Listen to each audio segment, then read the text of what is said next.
But to close the program, experts have tipped the government to strengthen corporate governance, especially risk management at the Agriculture Development and Market Corporation to revive the parastatal. They further indicate that irresponsible officers should either be tried and sent to jail for wrongdoing or be shown the exit door rather than sending home the entire workforce.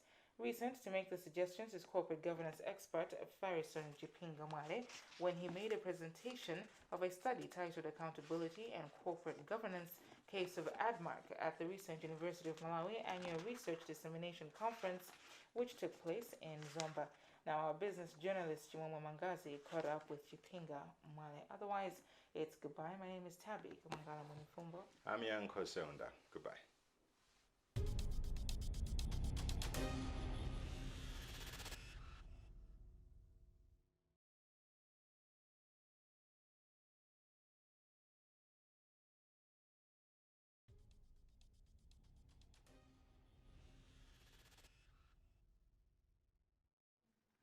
A lot has happened recently regarding the Agriculture Development and Marketing Corporation. As we speak, employees at this institution are home for 4 months now. This is the 4th month. It was thought that such an action would help in a process of restructuring and rejigging this institution to revive its operations so that it serves Malawians better. Recently, an academician who is also a corporate governance expert conducted a study on developments at ADMARC and indeed how best this institution could be revived. We are privileged this morning to have Farrison Chiphinga who conducted this study to share with us more light on the study itself and the findings and the way forward for the institution. Thank you very much for joining us, and thank you for speaking to us. Thank you very much, Mr. Mangazi.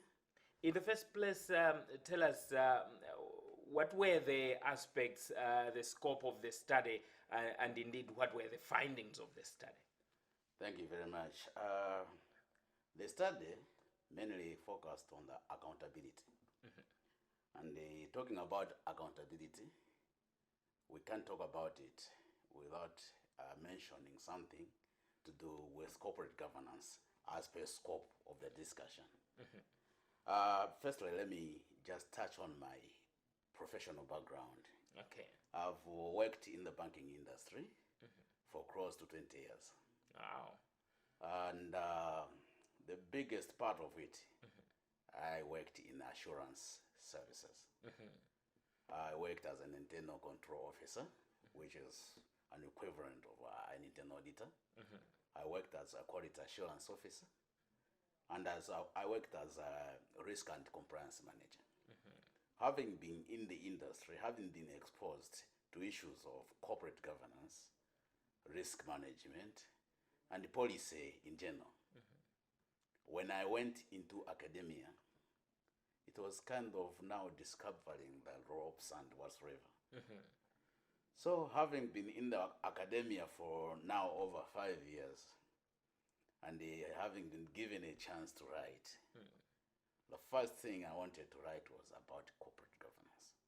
Because that's the area I've grown up in. That's the area where I know the ins and outs of the things. Yeah, so when that chance came, and I looked at the prevailing circumstances and trending issues, one of them was ADMARC. And a lot of people put forward a lot of ideas against and in favor of what was being discussed. The climax of it was when the minister announced closure of the institution. And on the timelines, one of the issues to be done was to send people home on retrenchment, retrench staff, and give them their retrenchment packages. So as a taxpayer, as a shareholder, I was angry with that. you was angry with the decision to send. I got emotional about it. To say, okay, this thing, according to my knowledge, is not working. But it's not working because structures or support systems are not there. But it's not working because people are not being held accountable when they don't carry out their responsibilities. That's where I started. So from the outset, the decision was wrong to send these people home. According to corporate governance rules. It was wrong. Because there was supposed to be an accountability. When something goes wrong all the time, there has to be an accountability review. An accountability review exposes what has been done according to the policy and we say the excesses and the shortfalls that have happened. When you do that, you will see what action to do. If it's intentional that somebody omitted something or did something in excess, then you punish them. There has to be sanctions. If it's not intentional, because there are a lot of things that cause expectations not to be met. If it's not intentional, you may come find out that it's a lack of skills. Then people need to be trained. So there are a lot of things you can do to remedy non-performance. So from the word go, to announce to say, let's cross Ademark and send the employees home. You in the park, you'll be sending some who haven't done wrong, and you'll be sending corporates who have done things intentionally. So you are not sorting out issues. You re-employ people. There's something will happen. It's as good as having a leaking bucket, and you throw away the water with an intention of repressing it without sealing the hose. That's what we're talking about. So in the first place, what was supposed to be done was a proper review. A proper functional review. This is Ademark. This is a limited company established by a Companies Act, away from that Act of Parliament. The framers of this thing knew what they were doing. This is a limited company.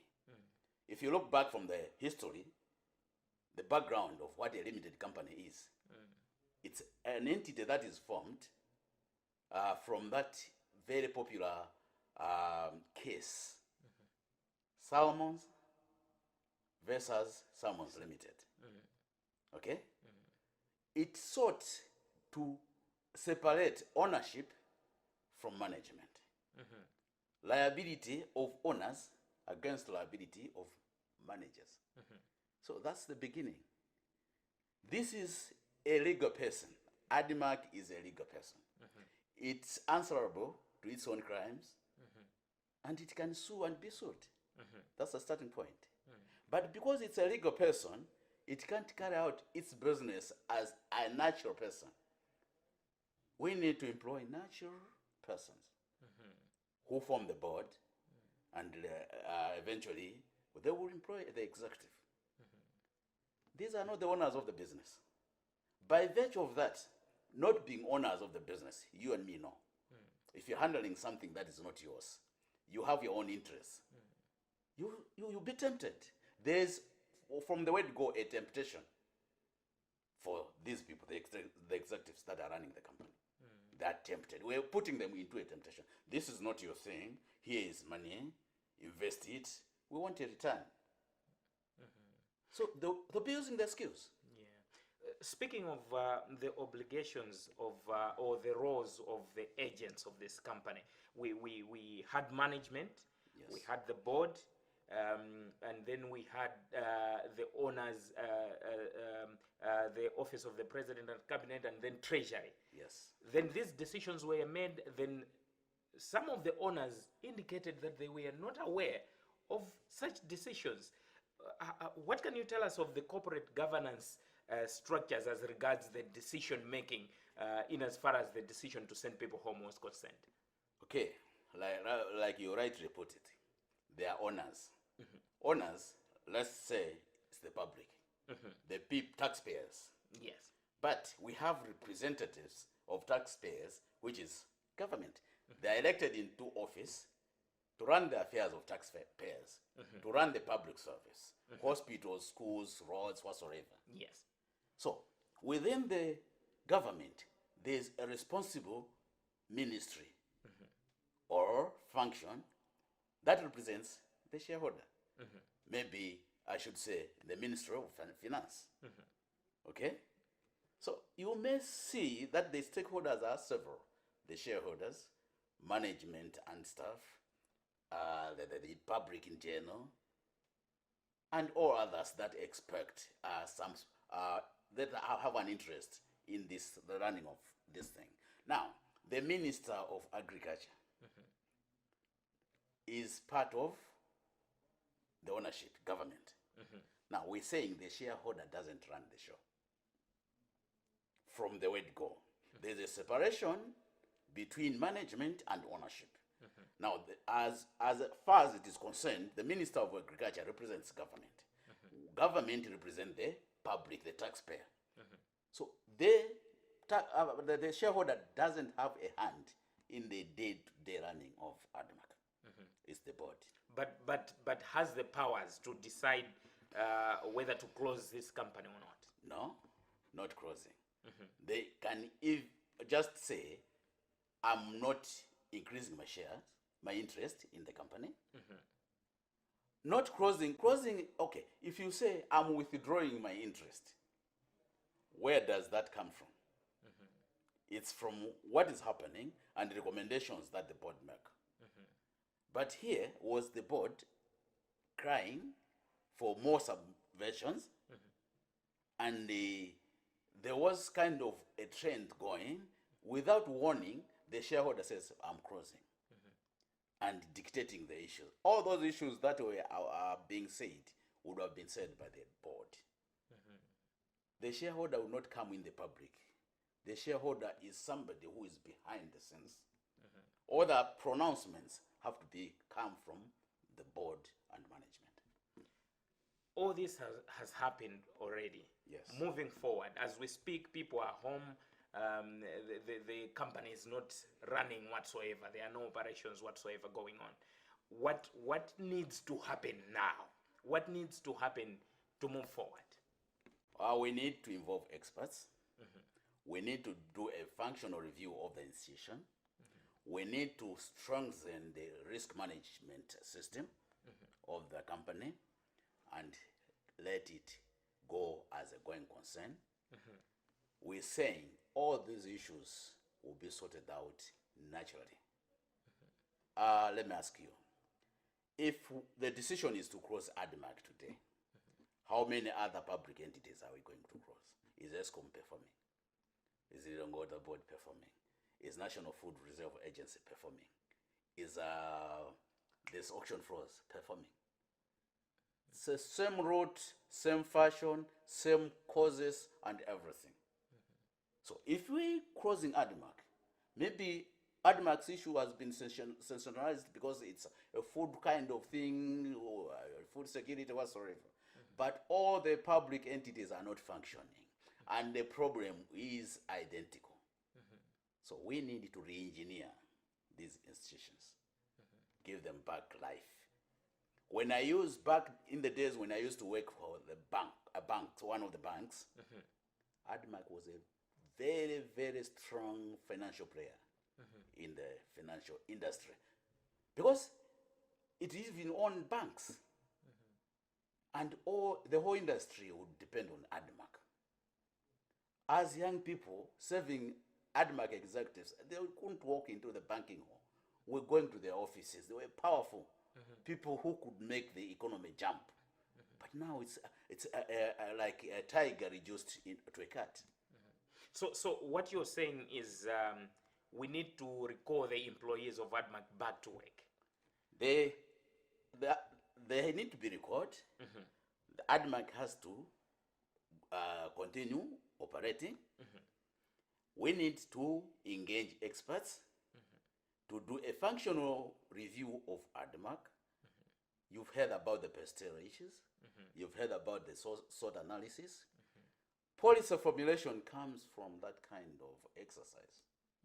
Because that's where you know which areas is the entity strong, which areas is the entity weak, which areas do we have threats, which areas do we have opportunities. From there, a policy is formulated by saying, we have trouble in this area.